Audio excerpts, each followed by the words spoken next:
是幽冥鬼佬引诱来的，既然要解救他们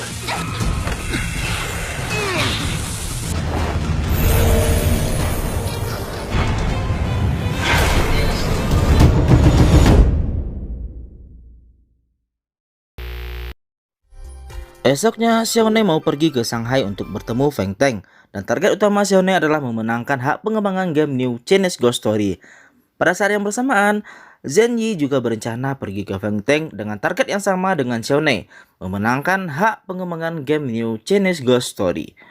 Di acara Feng Teng, Xiaonej bertemu dengan Zhen Yi. Zhen Yi langsung belak-belakan menghina Xiaonej dan meremehkan gamenya yang menurutnya bisa dibeli hanya dengan sejumlah uang. Tapi, Xiaonej yang pintar membalas hinaan Presdirjen dengan sopan dan berkata bahwa Presdirjen terkenal suka melakukan tindakan agresif yang membuat perusahaan kecilnya ketakutan, dan karena itulah kerja sama mereka batal. Xiaonej pun mulai berbincang dengan Feng Teng, dan Feng Teng pun terlihat mulai tertarik dengan Xiaonej. 我的夫人也在玩这个游戏，所以对这个应该不会让你失望。那我就恭候了。 Scene berganti. Xiaonej mulai akrab dengan teman-teman Weiwei. Begitupun Weiwei dengan teman-teman Xiaonej.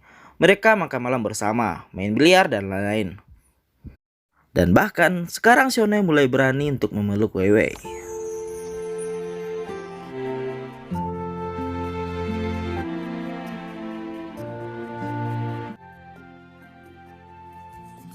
Ujian universitas akhirnya selesai. Para senior angkatan Xiaonej sudah lulus. Dan liburan musim panas para mahasiswa pun dimulai. Xiaonej mengantarkan Weiwei untuk pulang kampung, meskipun sebenarnya mereka tidak mau berpisah.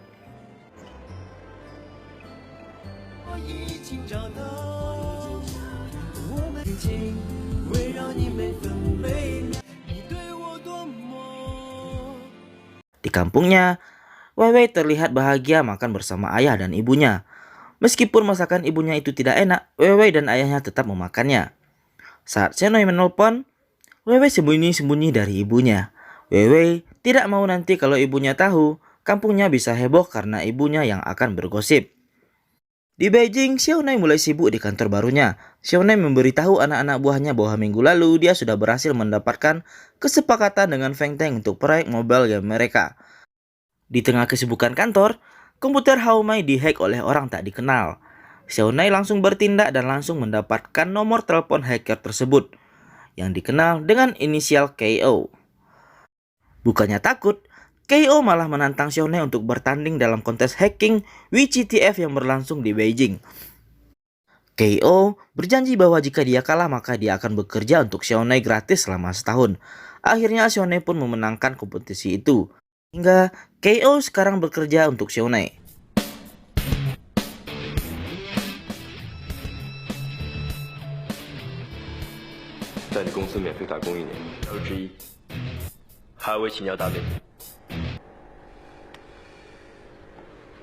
Jadi perusahaan Ziyi milik Xiaonej sekarang ada 3 orang programmer hebat, yaitu Haomai, KO, dan Aswa. Weiwei kembali lebih cepat ke Beijing. Ia meminta izin ke orang tuanya untuk magang di perusahaan Ziyi Teknologi. Tapi orang tuanya tidak tahu kalau itu adalah perusahaan pacarnya Xiaonej. Dari bandara, Weiwei langsung menuju kantornya Xiaonej dengan masih menenteng kopernya. Maunya bikin kejutan untuk Xiaonej, dia pikir tidak ada orang di kantor karena hari ini adalah hari Sabtu. Tapi setibanya di dalam, dia malah terkejut melihat kedatangan partner bisnisnya Xiaonej dan Bansan juga ada di sana. Weiwei mengira Xiaonej akan dingin karena mengganggu kerjanya. Tapi tiba-tiba Xiaonej malah nyosor Weiwei karena sudah tidak tahan menahan rindu. Weiwei pun mulai bekerja di kantor Xiaonej.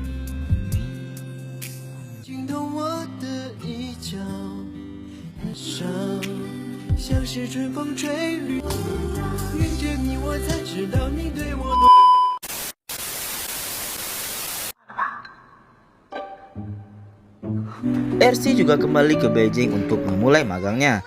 Ternyata RC juga terjebak hubungan dengan Zhao Guang karena saat itu ia tak sengaja merusak kamera Zhao Guang. Zhao Guang juga ketus kepada RC karena tahu RC adalah sahabat Weiwei. Dan karena tidak punya uang untuk mengganti kamera itu, ia membayarnya dengan bekerja sebagai penjaga kucing Zhao Guang. Dan karena sering berhubungan, Ersi pun mulai menyukai Chao Guang. Ersi buru-buru datang ke Zenzi untuk magang.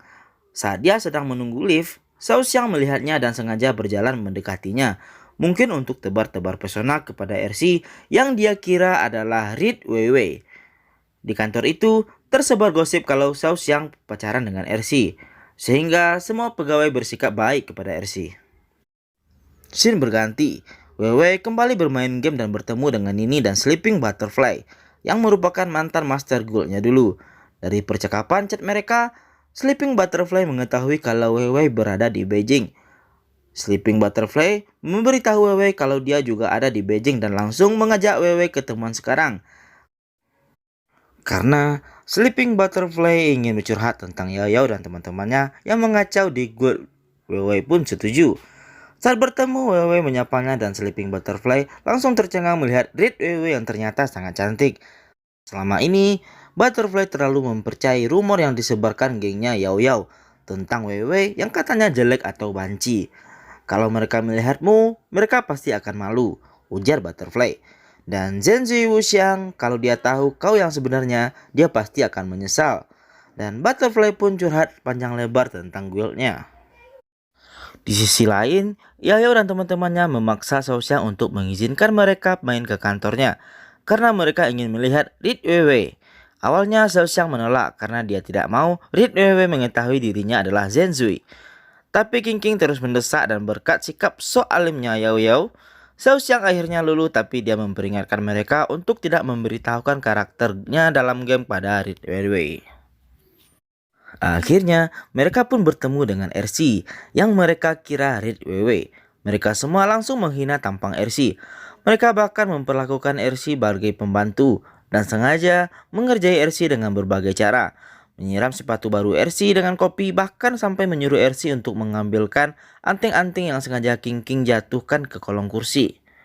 RC jelas kesal, tapi dia bahkan tidak bisa marah pada mereka, hanya karena mereka teman atasannya. Setelah kejadian itu, Yao Yao dan teman-temannya mengadakan gathering guild. Dan Xiao Xiang akan mentraktir seluruh anggota guild. King King mengkonfrontasi Butterfly kalau sebenarnya Weiwei itu jelek. Karena tak terima, Butterfly berencana akan membawa Weiwei ke gathering itu agar mereka semua terkejut. RC langsung curhat tentang kesialannya hari ini yang dibully oleh pacar atasannya dan teman-temannya kepada Weiwei. Singkat cerita, Butterfly mengajak Weiwei untuk makan malam tanpa memberitahu Weiwei tentang gathering guild-nya itu. Karena merasa berteman, Weiwei pun menyetujuinya. Hari itu pun datang. Semua orang sudah berkumpul di sebuah ruang privat yang sangat mewah dan hanya Weiwei saja yang belum muncul. Xiao Xiang dan Yao Yao langsung mendapat banyak pujian atas kecantikan dan kegantengan mereka. Mereka pun mulai memesan makanan. Tapi King King tiba-tiba menyinggung Rid Weiwei yang masih belum datang. Saat Butterfly terdiam, King King langsung menyindir jangan-jangan Rid Weiwei tidak akan datang. Weiwei akhirnya tiba di ruang gathering guild-nya Butterfly. Dan semua orang langsung terpesona melihatnya. Bahkan Xiao Xiang pun langsung kesengsem. Sementara geng Yang Yao melongo tak percaya dan bingung. Tapi Weiwei jauh lebih tercengang, menyadari kalau Butterfly sudah menipunya dengan tidak memberitahukan yang sebenarnya. Butterfly diam-diam berbisik meminta Weiwei untuk membantunya dan berjanji akan menjelaskannya nanti. Semua orang langsung ribut membicarakan kecantikan Weiwei. Gengnya Yao Yao menolak mempercayainya. Bahkan mengklaim kalau mereka sudah pernah melihat Rid Weiwei sebelumnya di perusahaannya Zhen Zui. Dan Weiwei yang mereka lihat waktu itu adalah orang yang berbeda, sangat jelek dan gaya fashionnya biasa banget. King King bahkan menuduh Weiwei adalah orang bayarannya Weiwei yang asli. Karena Weiwei yang asli takut datang. Weiwei langsung sadar Rid Weiwei yang mereka bicarakan pastilah RC. Seketika itu pula, dia teringat cerita RC tentang teman-teman wanita bosnya yang menindasnya di kantor. Menyadari keempat wanita itu yang sudah membuli RC, Weiwei langsung berniat membalas dendam untuk RC sekaligus untuk mengkonfirmasi identitas gamenya dengan cara menantang gengnya Yao Yao duel di game sekarang juga. Weiwei pun berhasil mempermalukan gengnya Yao Yao. Xiaonai bekerja sendirian sampai malam, tapi tiba-tiba di luar hujan badai. Cemas, dia langsung menelepon Weiwei dan berkata kalau dia akan menjemput Weiwei. Weiwei menjawab teleponnya di hadapan semua orang dan menyetujuinya.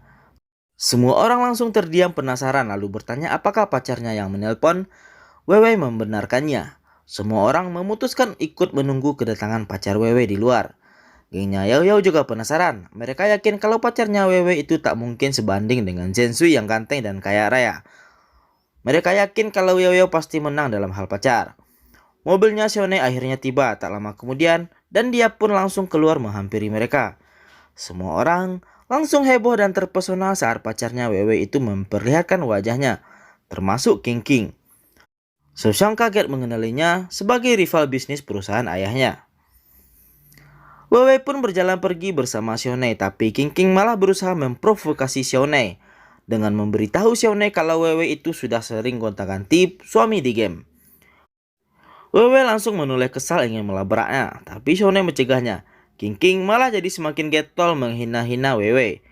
Sambil menatap Wewe, Xiaonej langsung menyela King King dan menyatakan, "Selama dia mau bersamaku, aku tidak peduli semua itu." Xiaonej lalu merangkul Wewe dan menuntunnya masuk ke mobil. Xiaoxiang cuma diam sambil menahan jengkel.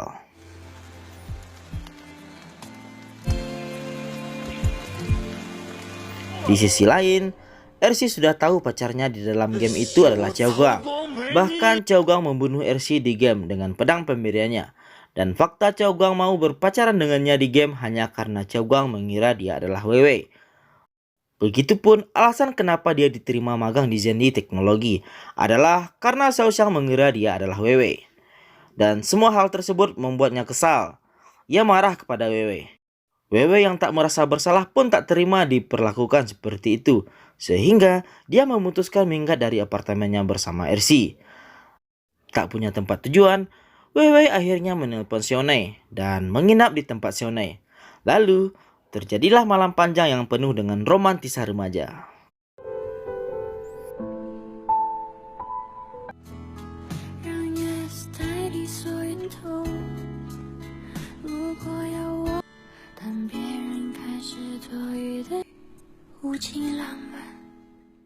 Besoknya, Wewe langsung melabrak Xiaogang dan akhirnya Xiaogang jadi sadar kalau selama ini dia telah salah paham mengira Joyce full pacarnya di game adalah Wewe. Ternyata, karakter game tersebut adalah RC. RC juga memutuskan hubungan dengan Xiaogang dan menyuruh Xiaogang untuk tidak menemuinya lagi. Walau sebenarnya, dia juga suka pada Xiaogang. Manajer perusahaan Zenji bergerak untuk menghancurkan perusahaan Xiaonej. Dia menyuap salah satu programmer terbaik Xiaonej yaitu Aswang. Sepertinya Aswang ada masalah dengan Zenji dan manajer memanfaatkan hal itu sebagai senjata untuk menekan Aswang agar Aswang mengkhianati Xiaonej. Dengan terpaksa, Aswang memberitahu manajer tentang perusahaan Ziyi. Saat manajer kembali ke kantor, dia melapor pada Presidir Zen tentang bocoran informasi dari Aswang. Game mereka memakan memori terlalu banyak, dan saat ini Xiaonej sedang mengembangkan alat yang bisa digunakan untuk menekan penggunaan memori. Tak mau Xiaonej menang, Presidir Zen langsung memerintahkan manajer untuk membuat Feng Teng memajukan tanggal deadline-nya. Xiaonej mengumpulkan semua karyawannya dan memberitahukan kabar buruk dari Feng Teng bahwasanya demo presentasi dimajukan. Semua orang syok, terutama Aswang yang langsung terdiam penuh rasa bersalah. Yang Ho jadi cemas karena Xiaonej belum menyelesaikan software yang akan dia gunakan untuk mengompres grafis game. Lalu, semua orang lembur demi menyelesaikan demo mereka tepat waktu. Di kantor Zenli, Nana temannya Yiran yang mengetahui RC sedang ribut dengan Wewe memprovokasi RC untuk menjatuhkan Wewe. Tapi yang tidak dia ketahui, semua cercaan Nana pada Wewe itu malah membuat RC menyadari kesalahannya. Banyak orang yang memfitnah Wewe, tapi Wewe tidak pernah sekalipun mengeluh. Wewe dan RC pun bertemu di taman dengan membawa kue dan mereka langsung bercanda tawa begitu bertemu seolah tidak pernah ada masalah apapun di antara mereka. Scene berganti. Di tengah kesibukan kantor, Xiaonej akhirnya bisa menyelesaikan masalah software karena mendapatkan inspirasi saat diajak bersantai oleh Wewe. Dan mereka langsung menguji programnya. Ketiga sahabat Xiaonej dan KO saling bergantian mengetesnya dan mendapatkan hasil yang memuaskan. Gamenya berjalan stabil dan hanya memakan memori di bawah 1 GB, bahkan dalam penggunaan tertinggi sekalipun, dan grafisnya juga tidak terpengaruh sama sekali. Aswang diam-diam menelpon manajer Zenji tentang perkembangan game Xiaonej. Tapi manajer terdengar tak cemas karena perusahaannya sendiri sudah sangat siap. Hari meeting dengan Feng Teng pun tiba. Zendi mendapat giliran pertama. Xiao Xiang memberitahu bahwa dia sendiri adalah pemain Chinese Ghost Story. Dan karena itu, dia tahu betul bahwa dalam game para pemain bukan cuma menyukai pertarungan yang ada dalam game, tapi juga interaksi antar pemain.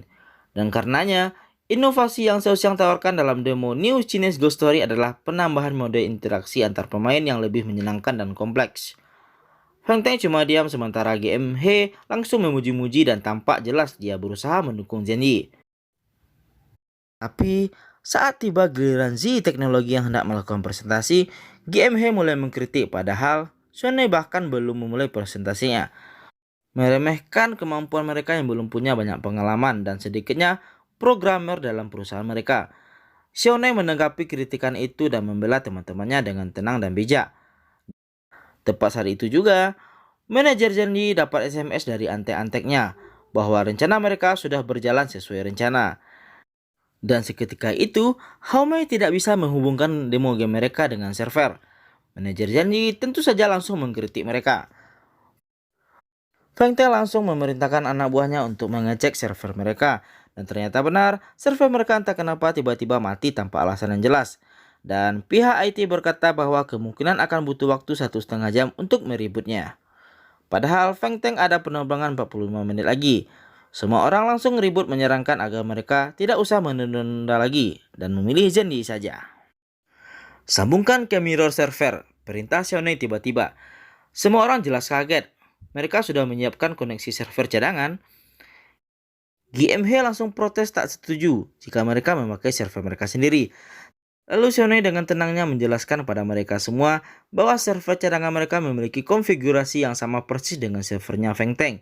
Dia bahkan membuktikannya dengan memberikan informasi remote server cadangan mereka pada Feng Teng. Xiaonei berhasil membuktikan dirinya dan perusahaannya mampu menangani masalah dengan cepat. Dan bagaimana mencegah masalah yang sama terulang agar tidak mengganggu kenyamanan bermain para gamer nantinya. Di mana dengan adanya mirror server ini para pemain akan tetap bisa login jika server utama mereka mati. Ini adalah tujuan utama Z dan janji kami kepada Feng Teng sepanjang kolaborasi nantinya, ujar Xiaonei. Feng Teng langsung bertepuk tangan saking kagumnya. GM Wang juga langsung memuji-muji mereka. Feng Teng diam-diam membisiki GM Wang karena dia yakin matinya server mereka bukan sekedar kebetulan. Ketiga sahabat Xiaonei maju bergantian untuk mempresentasikan demo game mereka dan segala macam inovasi yang mereka tawarkan. Seperti misalnya mengubah game engine mereka menjadi multi-threading logic untuk memaksimalkan fungsi CPU dan GPU. Mereka juga mendesain karakteristik NPC non-player character yang lebih kompleks dan lebih pintar agar pemain tidak bosan.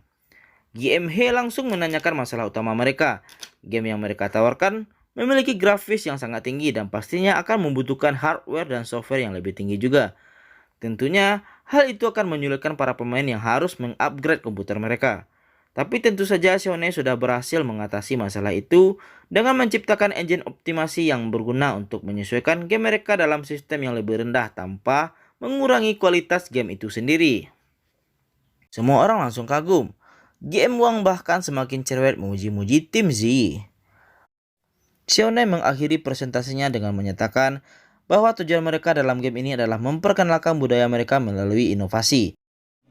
缺乏经验，也因为，但在我看来，游戏多责任的载体，都是向人们唯一的目标，不仅仅是做出售票和我们不谋而合。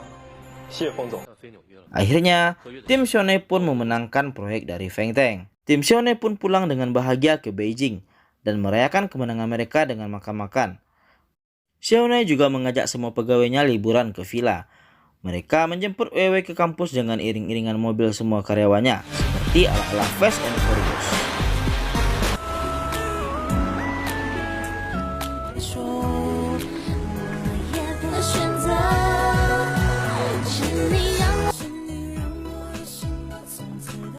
Dua tahun kemudian, Xiaonei semakin sukses. Xiaonei yang sekarang sudah semakin terkenal sebagai kepala produser game New Chinese Ghost Story. Xiaonei bahkan berhasil meraih award untuk game-game ciptaannya. Wei pun sudah wisuda. Ersi mulai memaafkan Chauga yang sekarang sudah bekerja di Kementerian Luar Negeri. Xiaonui dan Wei akhirnya menikah dan memiliki rumah yang mereka desain sendiri.